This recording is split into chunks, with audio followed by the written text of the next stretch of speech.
Mérida ha vivido un puente de la Constitución y de la Inmaculada espectacular. Los datos ofrecidos este lunes así lo corroboran. A esto se añade que se ha celebrado el Día de la Mártir, que como cada año ha vuelto a ser arropada por miles de personas, tanto en la peregrinación como en las procesiones de noche y día. Televisión Extremeña les dará cumplida cuenta con sendos reportajes sobre esta festividad. A todo esto se añade que este domingo Mérida protagonizó un capítulo de la serie de documentales dedicados a las ciudades Patrimonio de la Humanidad. Técnicamente se puede discutir que el guión no emocionase lo suficiente para atraer el turismo, tratándose de un programa que pretende incentivar precisamente este aspecto. Lo que no se puede discutir es que la calidad de imagen, la calidad técnica y las recreaciones infográficas han sido muy bien trabajadas, así como el objetivo de promocionar audiovisualmente la ciudad a nivel nacional. La intención, nos referimos, que como ha quedado patente, es primordial en estos tiempos que corren. En esta era de la tecnología de la información hay que apostar claramente por el audiovisual como herramienta para llegar a los targets que potencialmente pueden ser visitantes de la capital extremeña. Y hay que felicitar por ello a quienes han tenido esa iniciativa. Y en cuanto a la borrasca, Ana nos ha dejado rachas de viento de hasta 90 km por hora en Mérida y 107 km en Valencia de Alcántara o 104 en Jerez de los Caballeros. En la capital extremeña se han producido desperfectos varios, como una palmera caída en la Casa del Mitreo, un muro de pared en la carretera de Alange o la caída de parte del cerramiento de la escuela infantil Los Gurumelos frente al Estadio Romano. También se han producido otras imágenes curiosas, como un contenedor de Renfe que salió volando hacia los árboles cercanos o la caída de otro contenedor de basura en Paseo de Artes y Oficios.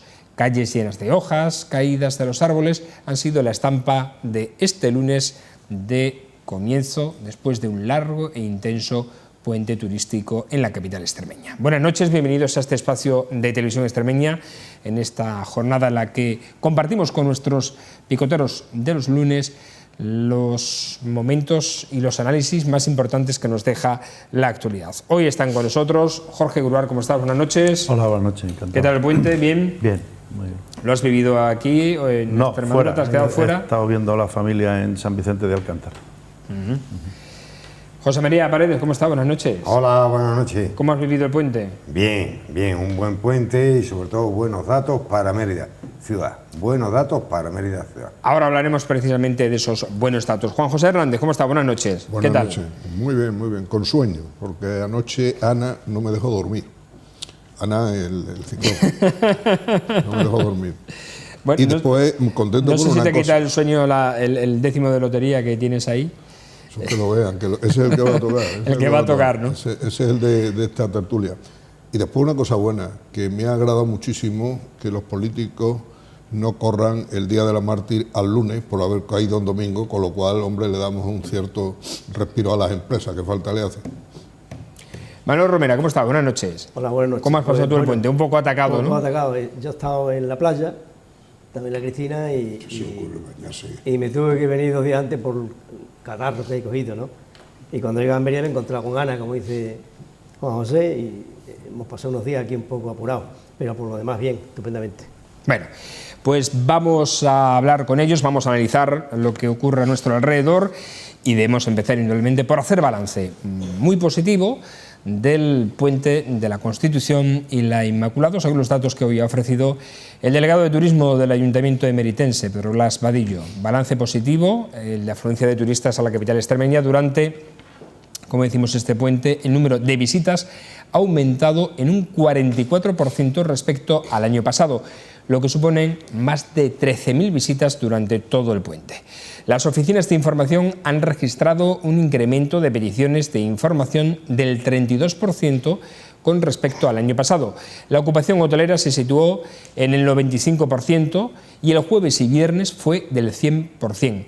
Los turistas nacionales vienen principalmente de Madrid, Andalucía y Castilla y León, y en cuanto a los internacionales, el 50% de quienes nos visitan son portugueses, seguidos de ciudadanos rusos, alemanes, estadounidenses y argentinos. Así que una buena noticia, como decimos, para el turismo emeritense, para el turismo de la ciudad. José María, ¿tú qué te has parado? Has hecho la primera parada en el saludo incidiendo en este tema. ¿Qué análisis haces de este puente? Pues yo creo que esta primera decena, yo no centraría solamente en el puente, sino que la primera decena del mes de diciembre, totalmente positiva para la ciudad de Mérida.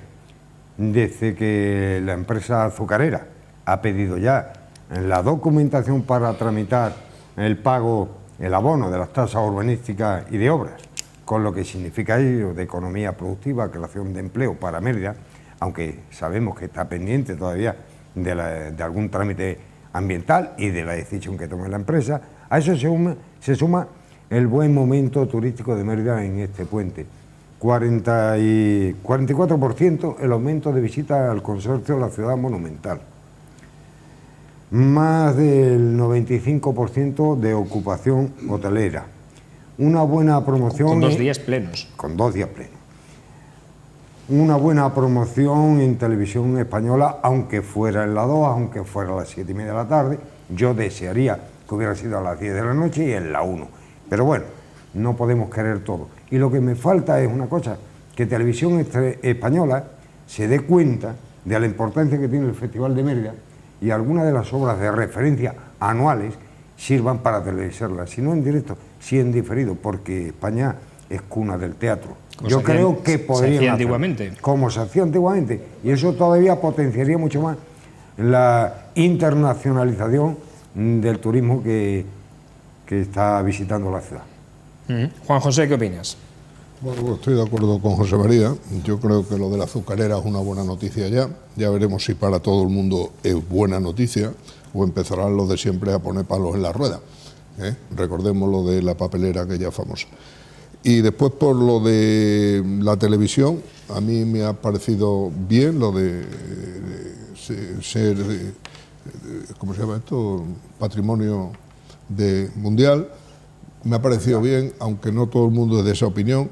Yo creo que hemos puesto más el dedo en la llaga desde dentro de Mérida que desde fuera. Yo he mandado la noticia de que pusieron la televisión, como era a nivel nacional, en varios sitios donde tengo familia, concretamente en Valencia y en el País Vasco, y me han felicitado, han dicho que ciudad más bonita. En fin, eso está bien vendido hacia afuera, aunque nosotros encontremos que podían haber hecho más hincapié en cosas que a nosotros nos afectan personalmente, pero yo creo que en definitiva, si vista al exterior, el reportaje ha sido bonito y el lanzamiento para que nos visiten, yo creo que va a tener cosas positivas. Pero yo creo que os está dulcificando el ambiente navideño que estrenamos, porque estáis siendo muy comedidos en vuestros comentarios. Sí, aparte de eso... Además, cada uno ha elegido su motivo. Su motivo. Yo he elegido un poco la bola roja y el amigo Juan José ha cogido la estrella y amarilla. Es decir... Hombre, sé sincero, lo que nos han puesto. Perdona, Juan José, él ha elegido que hacer el atrecho. Ha hecho cambios cuando hemos venido. Sí. He hecho el atrecho. A ver, Manolo. Bueno, estamos hablando del tema turístico en Mérida, ¿no?, que ha tenido un auge importante. Hay que tener en cuenta que Mérida, a pesar de Badajoz, ¿no?, es el epicentro geográfico de Extremadura, pero hay algo más importante para mí, ¿no?, que es el epicentro de la Iberia, de España y Portugal. Madrid, Lisboa, Sevilla, Mérida está casi en el eje principal de unas ciudades importantísimas, ¿no? Además tiene el atractivo de tener un patrimonio histórico importante y es además arrasador todo lo que se habla de Mérida, se ve de Mérida en cuanto a los temas del teatro clásico, lo que ha salido ahora y tal. Pero vamos, el turismo que ha venido ahora no ha sido por lo que ha salido de las Méridas como patrimonio de la humanidad, sino que ya viene de antes, ¿no?, es la situación que tiene. Yo creo que Mérida lo que hay que hacer, aparte de que eso viene casi solo, no hace falta haber hecho nada, ahora es mejorar. Y yo he dicho muchas veces y lo repito, ¿no?, es necesario mejorar los entornos de los yacimientos arqueológicos, porque una cosa es el monumento y otra cosa es el entorno. El entorno no está muy cuidado, que digamos, hay que mejorarlo para que esto siga a más, ¿eh? Por lo tanto, por lo demás me parece bien y hay que felicitar a todos los políticos, en este caso, a todos los que están ahora gobernando, tanto en la Junta como en el Ayuntamiento, por el éxito de este año. Y esperemos que se mejore para que el año que viene sea mejor todavía que este. Y Jorge, ¿cómo lo has visto tú? Bueno, pues yo creo que por un lado se está recogiendo afortunadamente lo que yo creo que Mérida hace mucho tiempo que tendría que haber recogido ya o que estaba en vías de ello, ¿no? Si hemos apostado porque esta es una ciudad que su modelo debe ir en función del turismo, pues lógicamente pienso que esa labor que se viene haciendo durante un tiempo ya largo está fructificando, ¿no? Pensar que lo que dice Manolo de que aquí es solo el eje, sabemos el famoso cruce de caminos y tal, pero ahí también se ha hecho un gran esfuerzo. Mérida ahora mismo tiene mucho que ofrecer en la gastronomía, tiene mucho que ofrecer también en los alojamientos de más calidad y más cantidad. Entonces, eso antes no se podría cuantificar como ahora, ¿no? Y luego no nos engañemos que el hecho concreto de que haya habido este programa de televisión, pues también es porque es una consecuencia de que no solo por Ciudad Patrimonio, sino que se viene haciendo. Acordaros de que hace muy pocos días se ha celebrado un poco como si dijéramos el resumen de cuentas del teatro clásico, y ha aflorado ahí con esa buena gestión de ese empresario que es Jesús Cimarro, ha aflorado unos beneficios superiores al $500.000 de euros, ¿no? Es decir, de tener algo prácticamente. Entonces, todo eso ha significado el poner en valor, como se dice ahora, a esta ciudad. Y yo me alegro mucho porque, por otro lado, en este mes tan desastroso para las empresas, pues por lo menos que el sector turístico esté funcionando y vaya haciendo las cosas un poco como nosotros esperemos que las pueda consolidar. A ver, Juan José, que quería rematar. Se me habían pasado dos cosas. Uno, los datos del turismo. Yo creo que había que felicitar al delegado de Turismo, Blas Vadillo, por la rapidez que ha tenido en dar la información al día siguiente de todo lo que ha pasado en el puente. Eso es una buena gestión de este concejal. Y por otro lado también lo de la romería esta de la Mártir, que se recorren casi 20 kilómetros, que vienen en romería hacia Mérida y que... Peregrinación. Bueno, una peregrinación, sí. Pero en definitiva lo que yo quería decir es que hay cosas que se pueden hacer sin autobuses y sin subvenciones cuando sale la verdad del alma el acompañar o el hacer una peregrinación de la Mártir desde, no me acuerdo cómo se llama, la ermita de Perales a Mérida. Yo felicitar a todos los que han hecho ese esfuerzo en venir para acá, porque es curioso, habrá mucha gente que no se haga 20 kilómetros ni 4 todos los días, y estar preparado para hacer esa cantidad de kilómetros es un esfuerzo considerable. Son 5 o 6 horas, porque claro...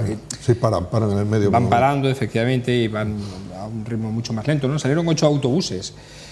Bueno, la organización dice que estima... Exacto, sí, hacia la ermita de Perales. Son según la organización, cerca de 3.000 personas las que realizaron esa peregrinación. En fin, es un buen puente, ha sido un buen dato, y evidentemente con lo que se ha dicho aquí se interpreta que una de esas 3 patas va muy bien, que es el turismo, la logística va camino de ello, y ahora falta la pata industrial, que con la confirmación, como ha dicho José María, de la azucarera, esperemos que se complemente. Pero yo no puedo estar de acuerdo con el amigo Jorge. Ha hecho una connotación, dice, un mes desastroso para el empresario. Vamos a ver.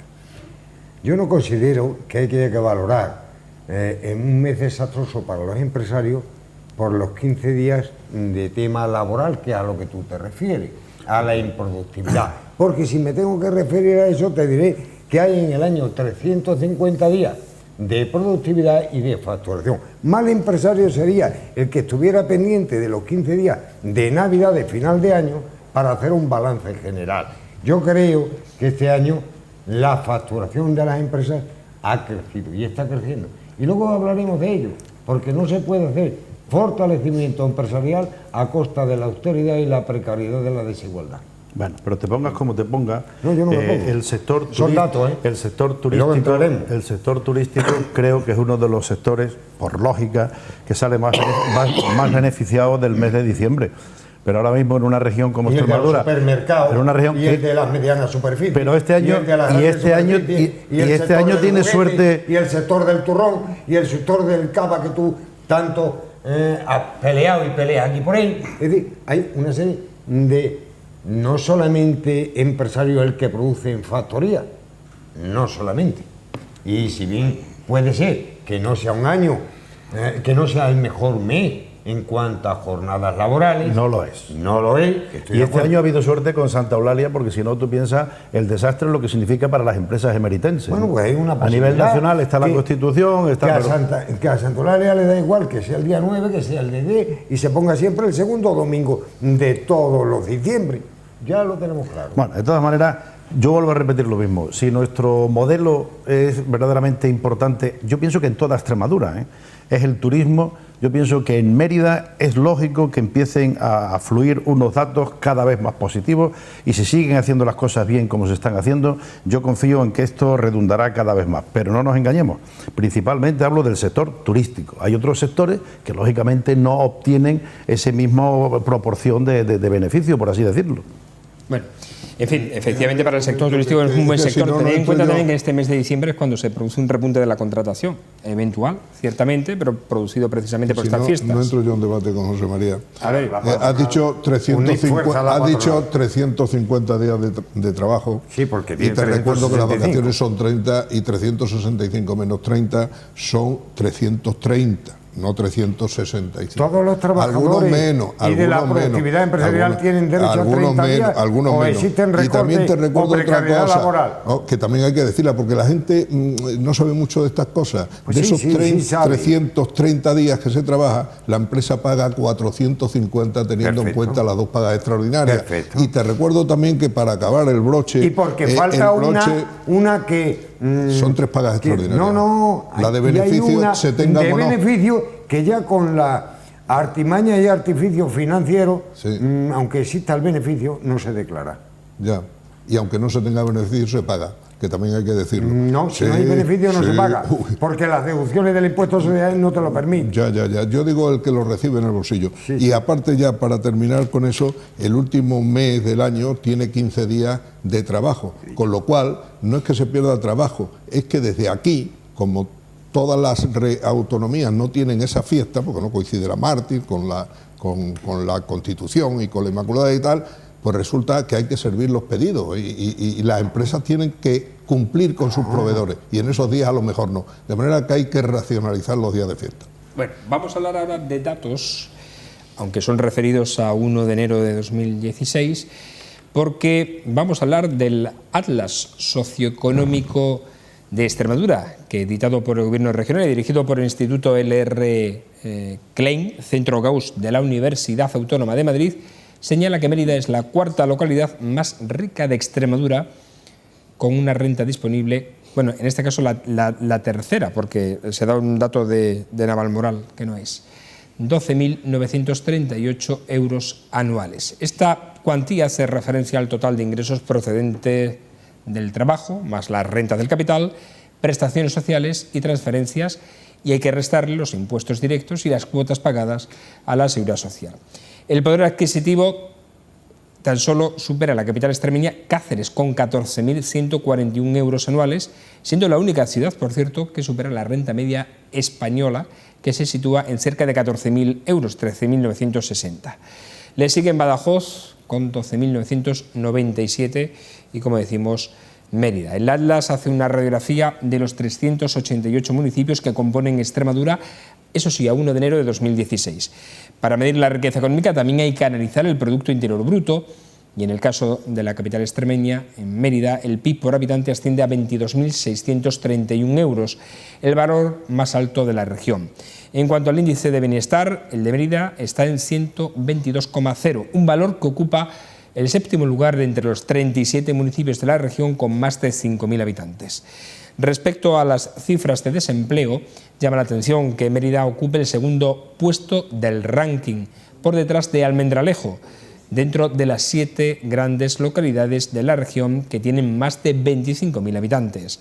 En concreto, Mérida registraba un 19% de tasa de paro sobre la población de más de 16 años a 1 de julio de 2016.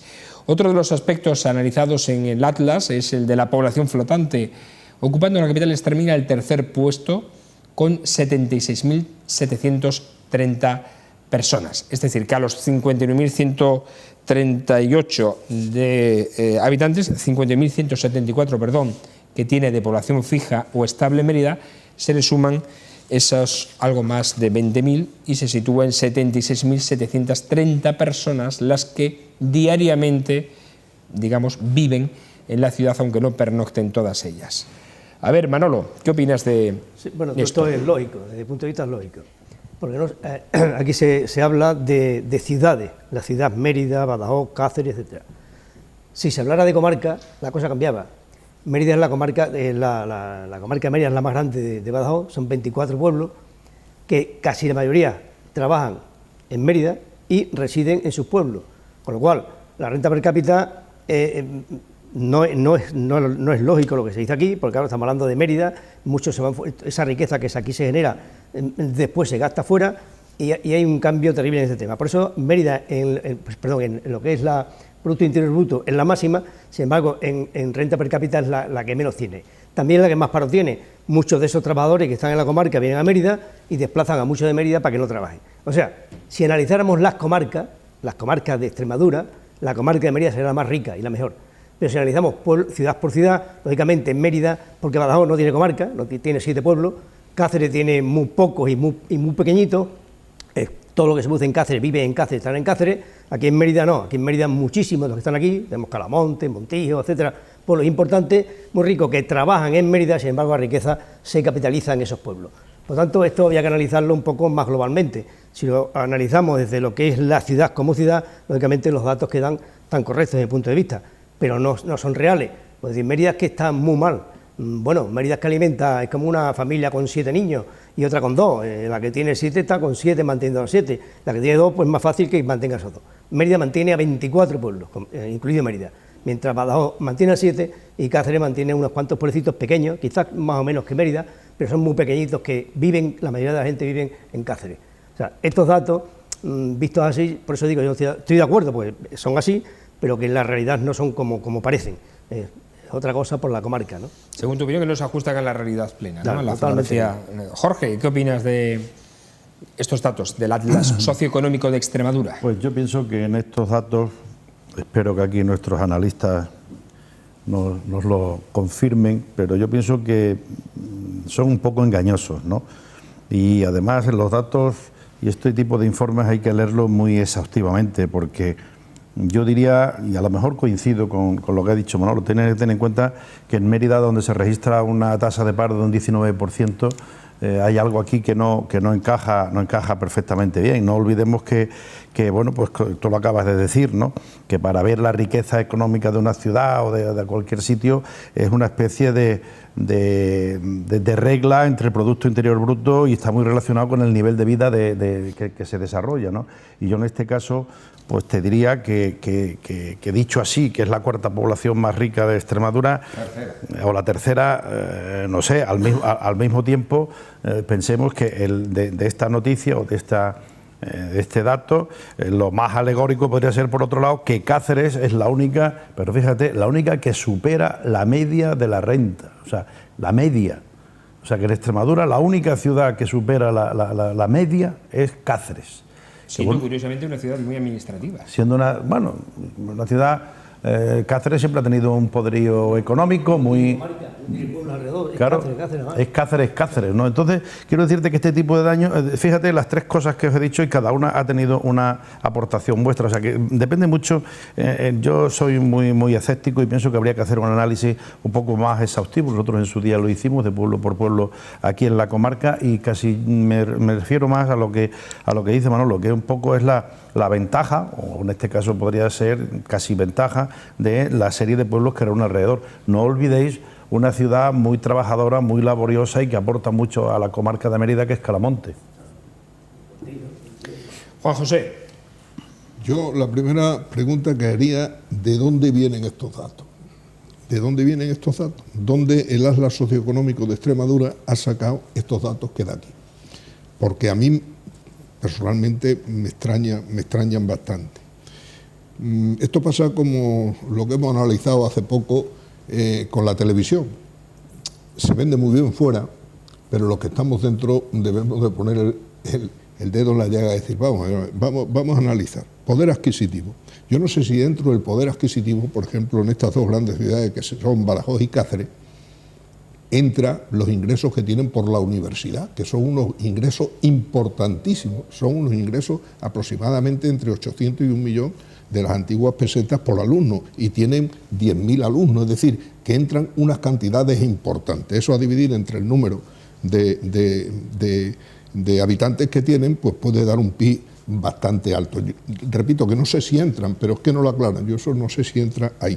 Entonces, en ese caso, Mérida no estaría en esa posición tercera, a lo mejor estaba en una posición un poco mejor, Después, en la tasa de paro, el 19%, cuando la media nacional es del 19%, a mí me extraña mucho. Yo creo que estos datos los han cogido no de la EPA.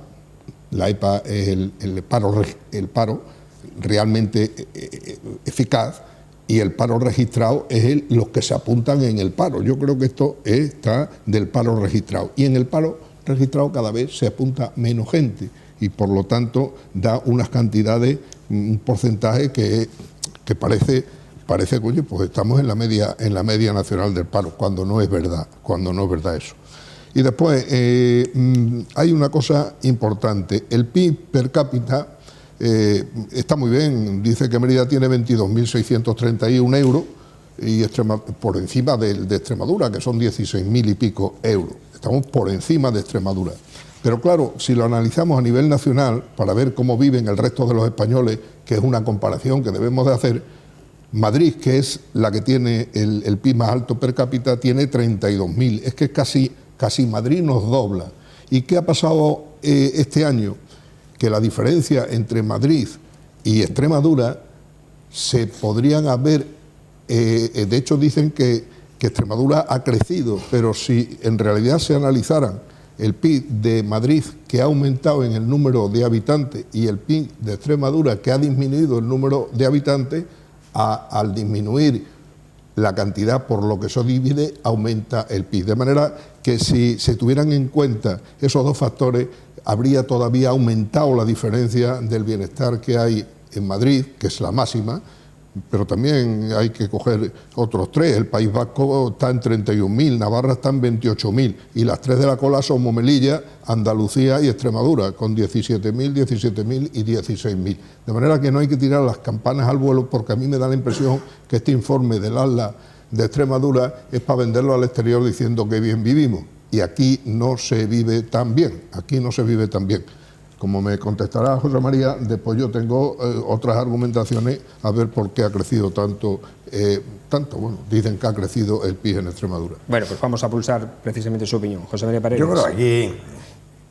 Yo creo que aquí lo que ha hecho la Junta es editar ese ASLA socioeconómico previo estudio y dirección de la Universidad Autónoma de Madrid.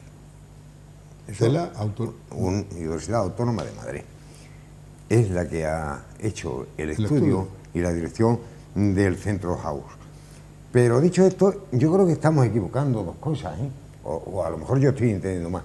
Riqueza y renta disponible. Eso no tiene que ver una cosa con la otra. Una cosa con la otra no tiene que ver. La renta disponible, cuando es normal que no tome la comarca, sino los ciudadanos per cápita de Mérida, lo mismo que el PIB.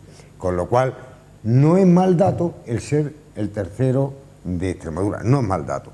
Con respecto al paro, pues con respecto al paro hay unos datos curiosos, que desde que gobierna el Partido Socialista, yo sé que el amigo Juan José me va a contestar inmediatamente, Mérida ha recortado al día 31 de octubre, desde que gobierna Antonio Rodríguez Osuna, un 1,30% del paro. Es decir, hemos pasado del 26,44 al 25,29. Por contra, Badajoz, que es la segunda ciudad, solamente ha recortado un 0,30% del desempleo en este mismo periodo que gobierna el Partido Popular allí. Es decir, que en Mérida tenemos ahora mismo 7.158 parados y en Badajoz 14.700. ¿Qué quiere decir esto? Cuando se habla menos impuestos directos. Pero ahora tenemos una espada de Damocles que la traigo a colación. El consistorio de Mérida, lo que estamos analizando, teme que si Montoro interviene en las cuentas, tendrá que subir los impuestos. Por eso no solamente hay que tener en cuenta la fotografía antigua, porque esto es una fotografía antigua, hecho con datos del 2016. Es decir, han transcurrido ya casi un año desde que se publicaron estos datos. Yo creo que Mérida tiene todavía mucho paro, está creciendo poco a poco, pero ¿qué tipo de empleo está creciendo? Bueno, sabemos lo que es la reforma laboral, sabemos que se están sustituyendo los empleos altos de cotización y de ingresos altos por los más baratos. Eso es una realidad y lo podemos ver en cualquier tipo de empresa o sector que queramos. Yo creo que no es para darse con un canto a los dientes, pero sí es una evolución positiva la que se está teniendo, pese a Montoro y a la reforma laboral de este ayuntamiento, del gobierno de España. Y también hay que tener, ya pongo ojo a visor, no pongamos tantos palos en la rueda a las cuentas que se están negociando, porque si interviene Montoro, como siempre, ese que es capaz de poner e invitar a las comunidades a la negociación del nuevo convenio de financiación regional, porque no es capaz de hacerlo, entonces está pidiendo opiniones a las comunidades autónomas. Si interviene en las cuentas de Mérida, estos impuestos directos van a crecer, con lo cual al año que viene, si crecen los impuestos, porque lo exige el gobierno central para el futuro pago, adecuarlo a los 30 días según la ley que dijimos el lunes pasado, pues no nos ha de extrañar, no nos ha de extrañar. Pero yo, José María, me sigue pareciendo que independientemente, otra vez vamos al tema... Está por debajo de la media nacional. No, pero es que estamos otra vez hablando de unos datos, estamos hablando de un 19,2% de paro, sí. Y estamos hablando de una ciudad que aquí en teoría se la considera como la tercera ciudad en habitantes de Extremadura, pero es muy relativo también, porque si ese paro lo aplicamos a lo que de verdad es la ciudad, tú piensas que en esta ciudad... Esto es la ciudad de Mérida, Pero esta ciudad pasamos... Esta es la evolución del paro de ciudad de Mérida. Pero pasamos de 59.174 habitantes, que son los que están empadronados, a tener diariamente 76.000. Pero eso no tiene que ver, porque bueno, Calamonte tendrá su estudio per cápita, porque es superior a 5.000 habitantes, que no tiene que ver nada con la ciudad de Mérida. Porque los pueblos menores de 5.000 habitantes, os indico que yo creo que no están a nada. Pero hay unos puestos de trabajo que yo diría que están en el autobús, vamos. Están en el autobús, no, están en sus puestos de trabajo y lo que van y vienen. Pero la renta disponible per cápita no tiene nada que ver donde se trabaja, es del ciudadano que está empadronado en Mérida. Yo sé que tú... Igual que el PIB. Igual que el PIB. Tú hablas siempre... Vamos a ver, yo voy a poner un caso, no es mi caso, pero lo voy a poner. Suponeros que yo estuviera empadronado en La Zarza. ¿Dónde estaría mi aportación per cápita? En La Zarza. ¿Dónde estaría mi renta disponible? En La Zarza. ¿Qué tengo yo que ver con Mérida? Pues nada. Pues lo que... Por eso no hay que hacer referencia. Pero eso es lo que te acabo de decir. Pero vamos a ver, que esto es un dato, por eso estoy diciendo... Bueno, tú tienes una relación muy directa con el señor Montoro ese, que siempre lo mencionas, y tú yo seguro soy que como primo hermano suyo, pero de la parte pobre. Claro, pero... De la parte pobre. Pero José María, en fin, perdón. A ver, Manolo. Venga, Manolo. Solamente una aclaración, yo creo que es que esto está clarísimo. Has hablado de la azucarera, lo vamos a comprobar con la azucarera. 400 empleados, 500, 600. El 10% de aquí de Mérida escaso y el resto son de los pueblos alrededor. O sea, Mérida mantiene 24 pueblos de su comarca, que estamos a unos 15 minutos de distancia, como máximo. Tú has hablado de Calamonte, que está a menos, a 5, que vienen a trabajar y además a unos precios de mercado quizás más bajos que los de aquí de Mérida. O sea, Mérida es la madre que mantiene a un montón de hijos que están cercanos y que esos hijos viven de Mérida. Entonces, cuando analizamos el tema paro, Mérida va a ser muy difícil que compitan en este tema con Almendralejo, por ejemplo, o con Cáceres.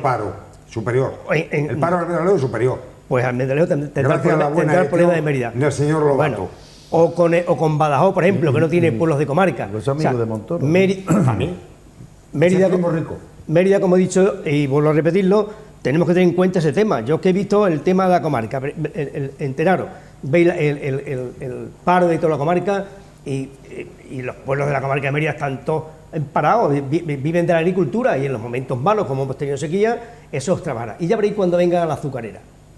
Yo, en la empresa que trabajaba, en Romián Casiasa, una empresa que teníamos 300 y pico trabajadores, el 70% eran de fuera de Mérida, en los pueblos alrededor, el 70%.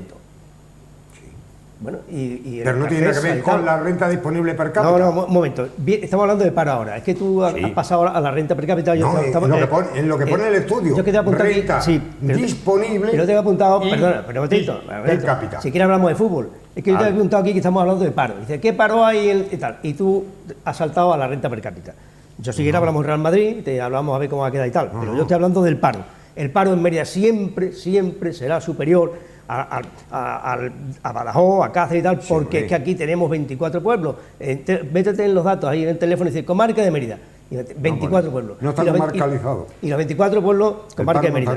La comarca de Mérida. Y tenemos 24 pueblos. Y esos 24 pueblos, entre ellos Montijo, Caramonte, etcétera, vienen a trabajar aquí, a Mérida, la mayoría. Y cuando venga la azucarera, date cuenta, pues vamos a tener mucho más. Pero Manuel, o sea, Mérida mantiene.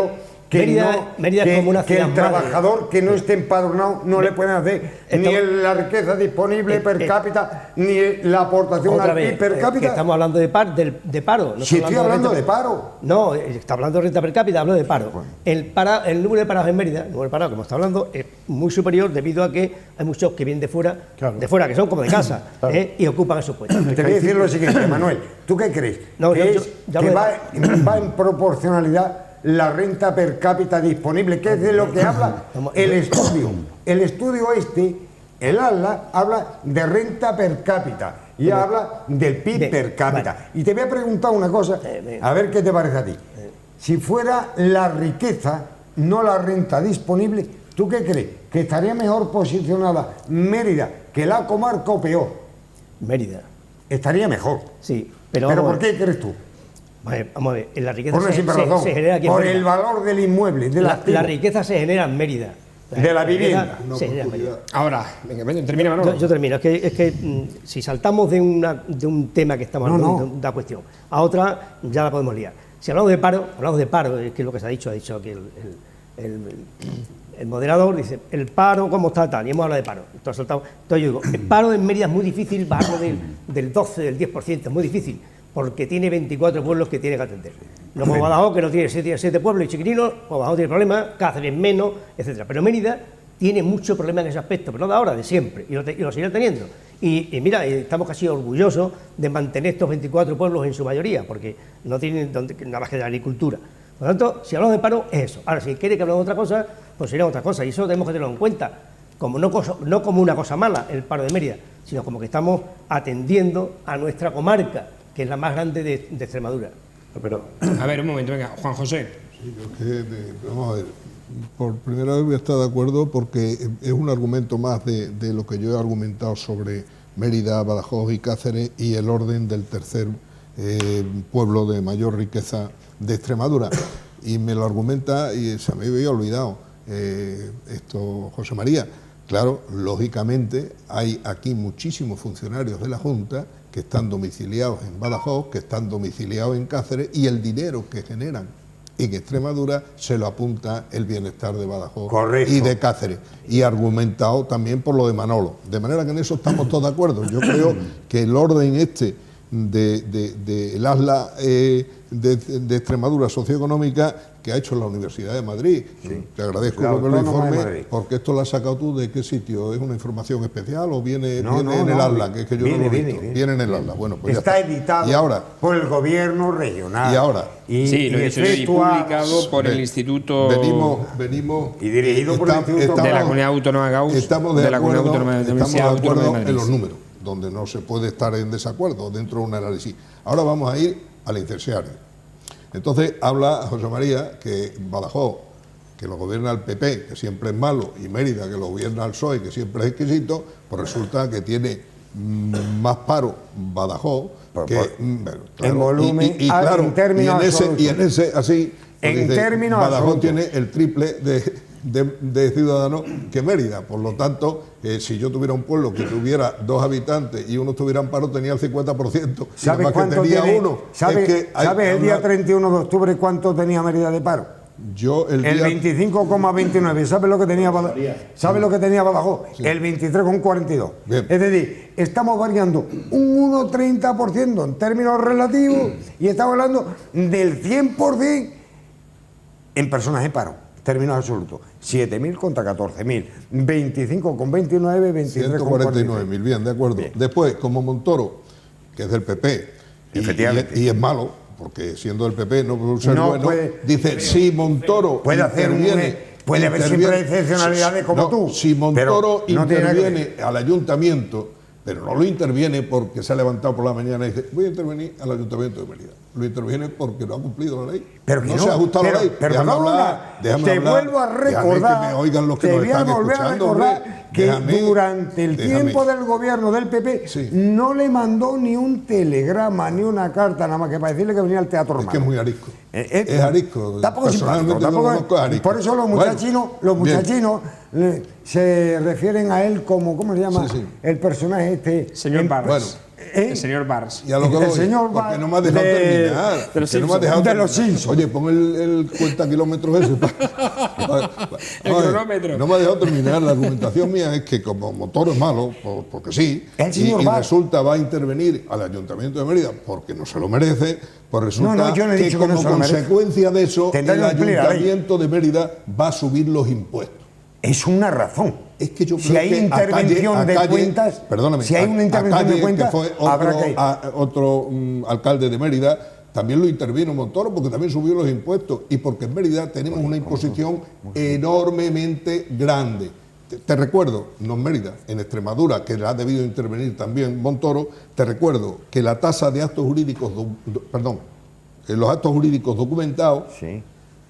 Mérida, Sí. o sea, Extremadura y Madrid, en Madrid el 0,7%, en Extremadura el 3%. Mira. Así que cualquiera que vaya al notario en Madrid Mira, hoy- se va a llevar una sorpresa. No, Juan, le va a sobrar, Juan, déjame sí, hablar, pero sí. le va a sobrar dinero. Y la carga fiscal en Extremadura, según los estudios que tú tengas ahí, es el 13,6%. Y que somos una región rica. Y en Madrid, que es una región pobrecita, tiene el 11,6%. A ver si mejora. Pues a ver si tomamos acuerdo que lo que hay que hacer es poner menos impuestos para que podamos subir. Pues te voy a decir lo siguiente. De todas maneras, permíteme. Una cosa, porque vosotros tenéis datos privilegiados porque habláis No, todo. no, son públicos. Vosotros no, pero de la manera que habláis estaréis todos los días con Montoro tomando café porque No, yo no. se os ve muy Señor suelto, Bar, no, lo tomo se yo. ve muy suelto con esas opiniones. El señor Bar y Pero yo no yo tomamos café. simplemente me remito a que empezábamos hablando de estos datos y yo este tipo de encuestas y este tipo de datos yo los cuestiono simplemente por un comentario que ha hecho José María. Es decir, no es lo mismo el 19,2% de paro en una ciudad de 59.174 habitantes que el 19% de 76.730 personas, de las cuales habéis reconocido que hay 5.000 que vienen a trabajar aquí y que cumplen lo que ha dicho Manolo. Es decir, esas personas, ¿dónde están cotizando? ¿Dónde están? Donde esté empadronada. Pues ya está, pues es tan sencillo como eso. Empadronada. Porque tampoco el paro hacen referencia a ella. De la comarca, no. Bueno, no, pero tú das unos datos donde diciendo que con tal gobernante y con tal otro Correcto. han cambiado las Son cifras. publicados. Pero si es que esta Por el cifra, periódico Pasión. si es que esta cifra, y fíjate si a nosotros nos afecta, y yo lo lamento muchísimo, si es que estas cifras del 19% siguen siendo una barbaridad. Vamos a ver. El paro, aunque haya un solo desempleado, es un drama, ¿vale? Aunque fuera, como dice, un paro técnico, Manuel, que por su experiencia sabe que un paro técnico en Mérida menor del 9% es imposible, o el 10% es imposible. Yo te digo, oye, mientras haya un parado es un drama, habrá que pelear más. Pero yo te digo, oye, vamos a ver si cuando yo hablo... Estoy Pleno hablando, empleo. ¿Te refieres a pleno empleo de menos de... efectivamente, eso sería desempleo técnico. Desempleo técnico que siempre va a existir. Mira, hay países, por ejemplo, yo conozco un poquito Rumanía, dice, el desempleo, el 5%, no hay. No puede haber, sí que no hay protección al desempleo. La gente cómo va a estar, ¿dónde se va a apuntar si no cobra protección? Portugal. Claro, dice, oye, y este país es de los que menos protege. Pero al hilo de lo que decía de esa reforma maravillosa y fiscal que propusieron el otro día el señor Monago aquí en la Asamblea del Grupo Popular. Me la ha copiado porque yo no me veía te lo doy. No, pero pues te lo he copiado a ti, sí. Yo en razonar. Me Digo, alegro, si a mí me cobran menos impuestos, tengo más dinero para invertir. Me alegro digo yo. profundamente que no lo asesore. Digo- Me alegraría profundamente que no lo asesorara. Porque Que te alegraría profundamente que que no no. le asesoraras. ¿Por qué? Porque ahora te lo voy a explicar. cuando dicen, es preocupante que en Extremadura las tasas vayan a subir el 1%. Dice, por ejemplo, hoy decía el señor Carrón, el 1% de la ITV. Y cualquiera dice el 1% por la ITV. ¿Sabe lo que vale una tasa de ITV? 50, no, 29. Impreso 50. 20, impreso 50. Para que sí, el modelo 50, 29,15. ¿Sabe lo que significa esto? 0,30 céntimos. 0,30 céntimos. Cuando le digan el día 2 de enero o el día 18 de enero, cuando estén aprobados los presupuestos, a alguien que vaya a sacar la ITV, que en vez de pagar 29,15, tiene que pagar 29,45, dirá, yo no paso la ITV. Yo no paso la ITV. Vamos a ver, yo creo que... ¿Y por qué en vez de hablar de la ITV que sube porque no soy partidario, no soy partidario de bajar impuestos. ¿Pero por qué no habla? No soy partidario nunca. Hombre, porque claro, es que lo si no, no sería socialista. Efectivamente. Usted no comprende que eso es así. Y a muchas otras. No sería socialista. Porque te voy a decir lo siguiente. Todo lo que sea bajar impuestos es lo que te contaba antes, que yo creo que no se me escucha. Por eso le va tan mal. El crecimiento de este país se ha financiado con la precariedad y la desigualdad. Y además, eso te lo dice la OCDE. La precariedad. Sí, con la precariedad laboral. Y con la desigualdad social. ¿Qué tiene que ver eso con los impuestos? ¿Qué tiene que ver? Sí, dime. Bueno, vamos a ver. No tiene nada que ver. Con los salarios, digo yo. Pero vamos a ver, tú sabes el recorrido de los salarios, cuál ha sido, ¿no? Sí. Que hasta el propio presidente de la COE dice, ¿cómo se llama el presidente de la COE? El catalán este. Sí. Rosell. Dice que hay que subirlo por fuerza. Porque con austeridad, cuanto más se cotice, ten en cuenta que España es el tercer país que menos... Los salarios se tienen que subir en función de la producción, porque si no suben los precios y de la renta. Lo que gana con una mano lo tiene que soltar de la por la producción otra. Y la renta.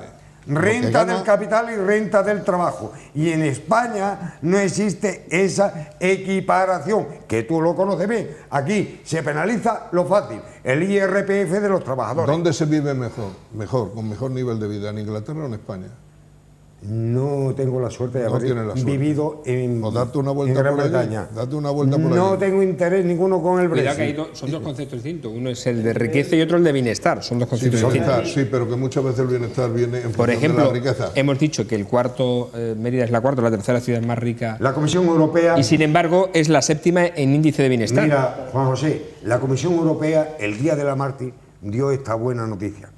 Los españoles están atrapados por la desigualdad. Eso fue ayer, te puedes meter en El País, el informe que viene de la Comisión Europea. La recuperación económica se consolida en España, pero la brecha entre ricos y pobres aumenta por el desempleo, la precariedad laboral y los problemas de formación. ¿Quién crea el empleo? Te recuerdo que la Junta de Extremadura aquí absorbe el 25% del empleo en Extremadura, por lo cual nos va muy bien. Un tema, lo cual nos va muy bien. Estoy hablando de Extremadura, de España. No, tú estás hablando de España. No me acote lo que estoy diciendo. ¿En qué lugar está Extremadura con respecto a España? En todos estos índices, la última. Pero vamos a ver, ¿qué tejido empresarial tenemos? ¿Qué tejido empresarial para creación? El que nos dejan. El que nos dejan. Sí. Mira, si tú fueras... A lo mejor no se le ha puesto la suficiente alfombra roja a los empresarios para que se invierta. A lo mejor ha sido así. Pero o se le dan las suficientes facilidades en servicio para estoy diciendo lo mismo, ¿no? Estoy diciendo lo mismo. Pero yo digo, ¿esto viene de ahora o esto viene de cuando tú eras miembro del Consejo del PP? No, viene de la dictadura de Franco. Cuando tú eras... Sí, hombre, te lo voy a decir. Cuando tú eras miembro del Consejo de Administración de Caja Badajoz, y había una cosa que era... con eso, ¿eh? Te has quedado con eso. No, hombre, no. No se puede decir cosas. No, lo de Iberpista, vas a contar lo de Iberpista. No, lo de Iberpista no. De la cuota de inversión obligatoria. Si no estoy diciendo por cada Badajoz, y también por cada Extremadura que estuve yo, en cada Plasencia. Pero también sevillana, ¿eh? Obligaba al Estado, a unos coeficientes de inversión obligatoria en las regiones y te decía dónde. ¿Cómo vamos a hacer nosotros lo mismo que el País Vasco, que Madrid o que Cataluña? A base... Están mezclando las cosas. Que había que invertir en Iberpista, de acuerdo, pero Iberpista no, los coeficientes de inversión obligatoria. No estoy nominalizando ninguna empresa. Los coeficientes de Es que si inversión se obligatoria. invirtieran los coeficientes de inversión obligatoria en Extremadura sería ideal. Claro. Y tú lo dices y yo porque te digo vas a que no decir, se hizo. pero se invertían en iberpistas en Cataluña. Y yo te digo, y en no, Sevillana. perdone, y en Madrid. Y en Sevillana. Y en Madrid. No, yo por lo menos. Hombre, y en el los País Vasco, los Altos Hornos. En los dos míos, en los dos míos. Yo te digo que sí, en los que dos se hacía míos, la inversión en mi y en el época, metro en de los dos- Madrid. Entonces yo digo, oye, vamos a ver, si somos medianamente coherentes, Extremadura tiene lo que tiene y no queramos en 30 años, que se ha podido crecer más. No te digo que no, todo es mejorable. Pero después de 30 años sin ninguna inversión y a base no de empresarios. Algunas presas se hicieron aquí. ¿Me dejáis un Y el segundo? plan Badajoz Un fue segundo. algo de dinero. Sí, y no voy a defender el Eso no fue el coeficiente de inversión obligatoria, ¿Me dais fue el INIA. me dais permiso? Mira, Fue el instituto. Estamos hablando de desigualdades, en este caso me parece que no de personas, sino de territorio. Aquí en España tenemos un problema desde hace mucho tiempo, Cataluña y el País Vasco. Gana el PP y no tiene mayoría absoluta, pacta con los vascos y dinero para allá, y dinero que nos falta aquí. Gana el PSOE, le faltan votos y pacta con los catalanes o con los vascos, dinero para allá y nos falta aquí. O sea, tenemos un problema que no se va a arreglar por ley, porque la ley electoral está mal y no la van a cambiar, que la única forma de solucionarlo lo tenemos los ciudadanos, y es votando a un partido que sea capaz de pactar con uno o con otro sin necesidad de que PSOE o PP tengan que pactar con los vascos o con los catalanes. Y si nos damos cuenta de eso los votantes, lo podemos solucionar el problema pronto, porque hay un partido que está a punto de llegar a esa situación. Pero si seguimos como estamos, la desigualdad territorial será cada vez mayor, que es lo que está sucediendo. Y eso tenemos que evitarlo porque no se va a cambiar la ley, los que votamos. Así que espabilen. Seguimos hablando de términos económicos, de dinero, porque la Seguridad Social tomó el pasado viernes 2 de diciembre 7.792 millones para poder hacer frente a la paga extra de las pensiones de diciembre. De ellos, 3.586 millones se han extraído del fondo de reserva, la llamada hucha de las pensiones. Tras esta retirada, solo restan en el fondo 8.095 millones frente a los 66.815 millones que llegó a acumular en el año 2011. Es decir, le queda apenas lo justo para abonar una sola mensualidad más.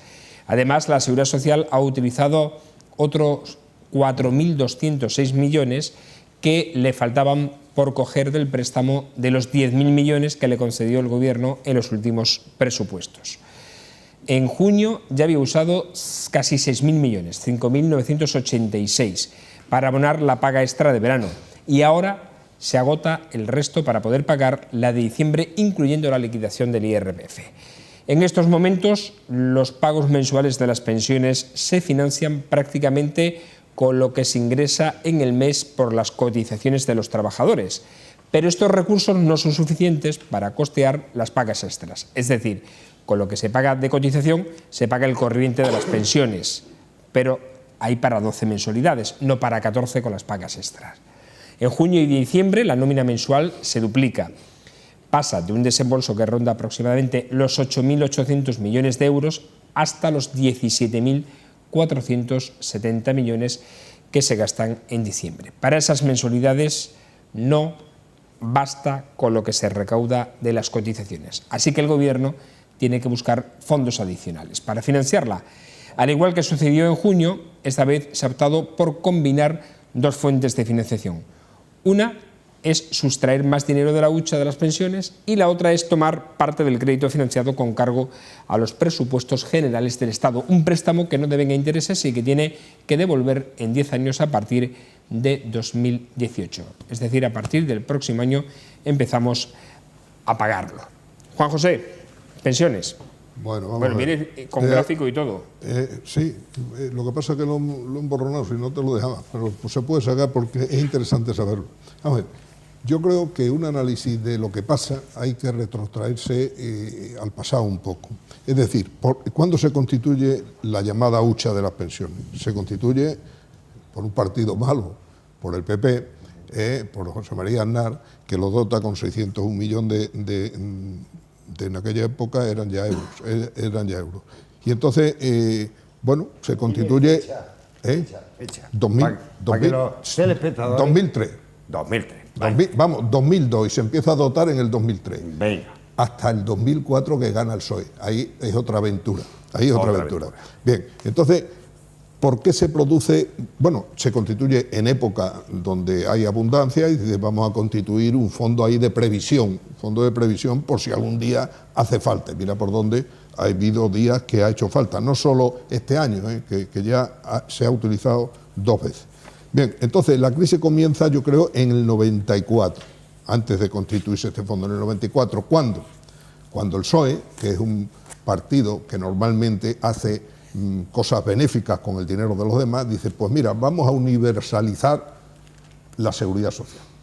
Todo el mundo está dentro de la seguridad social, lo cual es bueno, pero se le olvidó una cosa, decir, hombre, como la seguridad social la pagan las empresas y los trabajadores, los que no han cotizado, si van a disfrutar de esos beneficios, eso lo pagan entre todos los españoles, con los presupuestos del Estado, que no se hizo.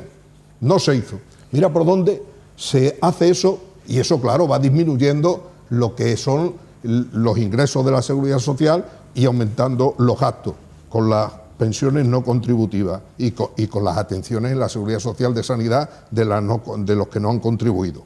Bueno, pero llega un año en que el partido malo, que es el PP, dice, hombre, vamos a regularizar esto. Te doy fecha, 2013, te doy fecha, 2013 gobernaba el PP, dice, hombre, vamos a pagar las contributivas con los presupuestos, pero no obstante, hay una serie de circunstancias que en el 2013 no era el 2004, ¿Qué es lo que ha pasado? Y la verdad es que ahora le voy a dar una satisfacción a mi amigo José María. Esta es la curva de pensionistas. Esta es la curva del gasto en pensiones. Va subiendo casi exponencialmente. ¿Y cuándo sube más? Pues cuando gobierna el PP, lógicamente. ¿Por qué? Porque el PP empieza a gobernar cuando ese maravilloso presidente que hemos tenido y que pasará a la historia como ZP, resulta que niega la crisis y en el 2007 explota la burbuja. Y hasta esa época había mucha gente trabajando, mucha gente cotizando y lógicamente no había que usar la hucha de las pensiones porque había muchos ingresos. Estalla la burbuja, se viene abajo el empleo, se viene abajo los ingresos en la seguridad social y mira por dónde en el 2011 llega el milagro que gana el PP. Tiene que hacer uso de la hucha de pensiones porque bajan muchísimo los empleos. Hay otra cosa importante, empieza a jubilarse gente que ha ganado dinero y las pensiones suben, y entonces tiene que echar mano de la hucha. Yo recuerdo que 64.000 millones había en el 2004 cuando gana el PSOE. ¿Cuánto? 64.453 millones se pagaban de pensiones. Y se pagan en el 2011 cuando entra a arreglar el asunto, como siempre, del desorden que había en la economía el PP, pues resulta que había 99.533 millones que pagar de pensiones. Todo eso hace que se vaya retrayendo el fondo de la hucha y que haya que acudir a presupuestos y préstamos que dan a la seguridad social, en los presupuestos del 2017. Yo creo que en el 2018 van a tener que hacer otro presupuesto. Termino aquí. Solamente hay un dato, vamos a llamar optimista, un poco optimista, que mira, en este año, cuando han tenido que echar mano de la hucha de pensiones, se ha complementado la paga extraordinaria y las pagas del mes de diciembre en 7.792 millones. Y el año anterior se complementó con 10.496, se ha complementado con 270 menos, con lo cual quiere decirse que algo va mejorando. De todas formas, yo ahí, como dicen en algún sitio de televisión, ahí me quedo y te espero a la siguiente. Hasta aquí puedo leer, ¿no? A ver, José María. Pues mira, yo después de la argumentación histórica que yo te respeto, que no es fiel a la realidad, que no es fiel a la realidad ni al sentimiento, pero como no vamos a hablar de emociones políticas, vamos a hablar de números. Cuando Felipe González universaliza las pensiones, era por un derecho ciudadano. ¿Estás de acuerdo contigo? No te interpretes. He dicho que es bueno. Te pido que no me interpretes como yo no te he reinterpretado. Sí, pero entonces, me pones nervioso. No, yo no me pongo nervioso. Se crea porque es un derecho. ¿Por qué un derecho? Porque había mucha gente que no había podido cotizar. ¿Sabéis por qué?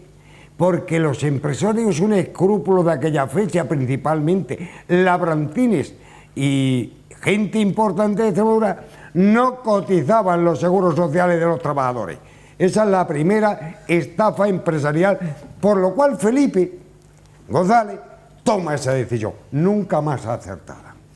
Dicho esto, te voy a dar un dato, porque me gusta que seamos realistas. Cuando tú dices que el señor Aznar, ese consejero espiritual de Murdoch y Blackstone, por si acaso no lo conoces, que cobra de los fondos de inversiones por asesorar, ya te voy a explicar ahora por qué viene todo esto. Tú me dices que en el 2002 se aprueba y en el 2003 se ejecutan 600 millones. Seamos rigurosos, vamos a ver.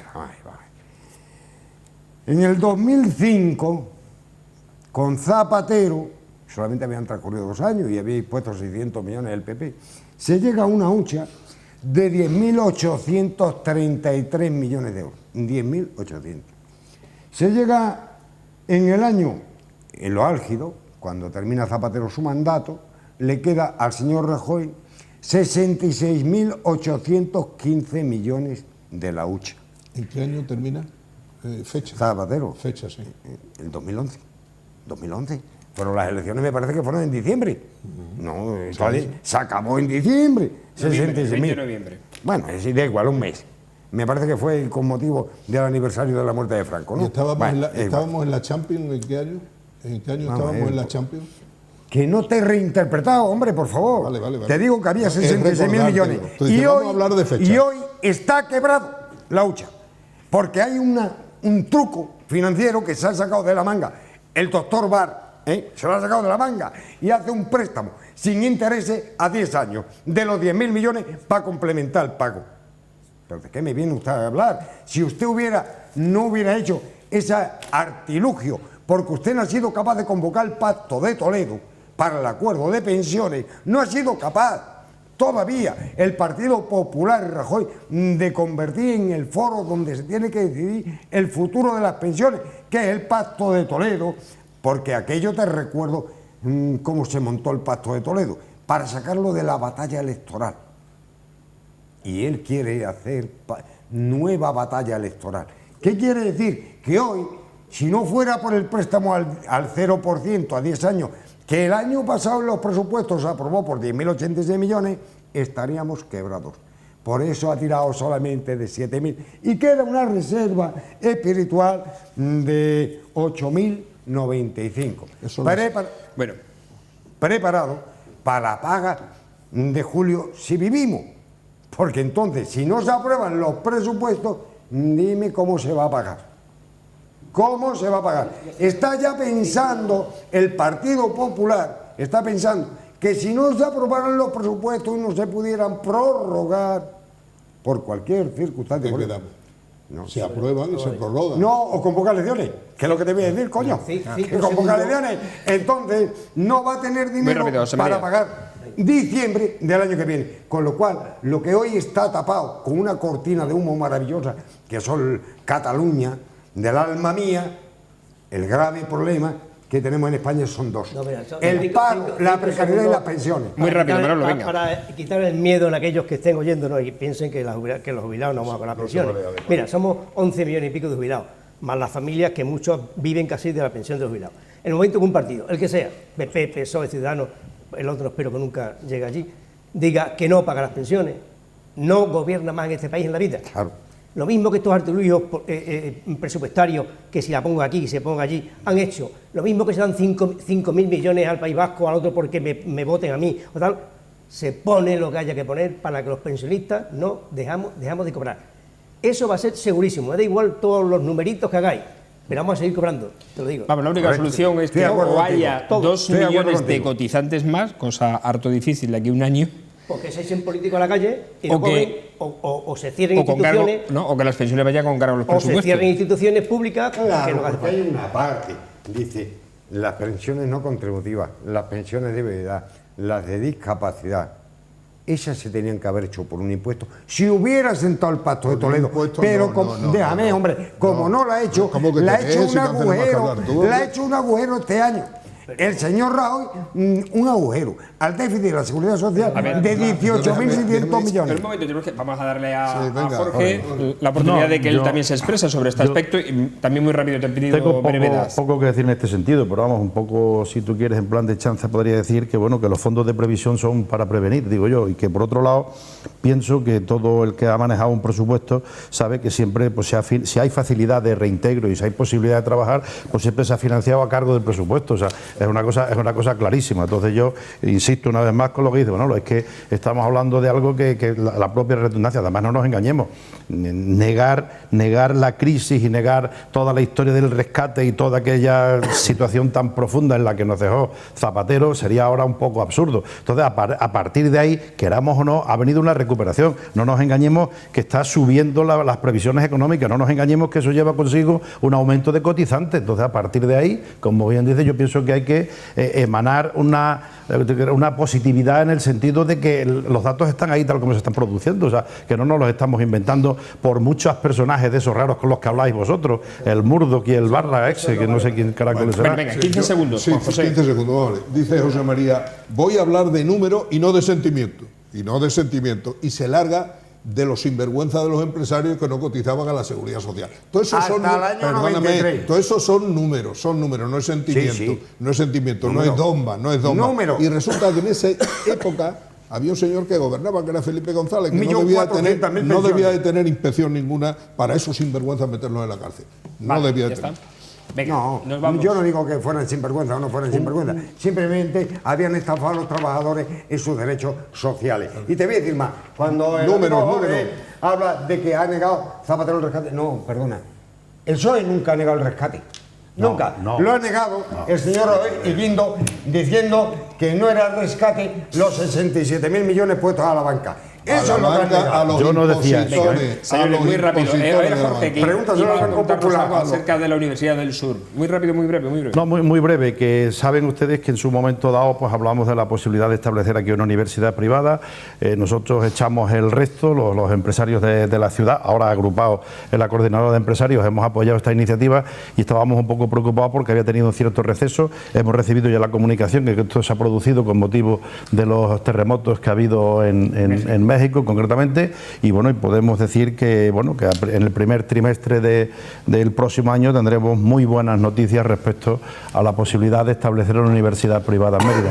Muy bien.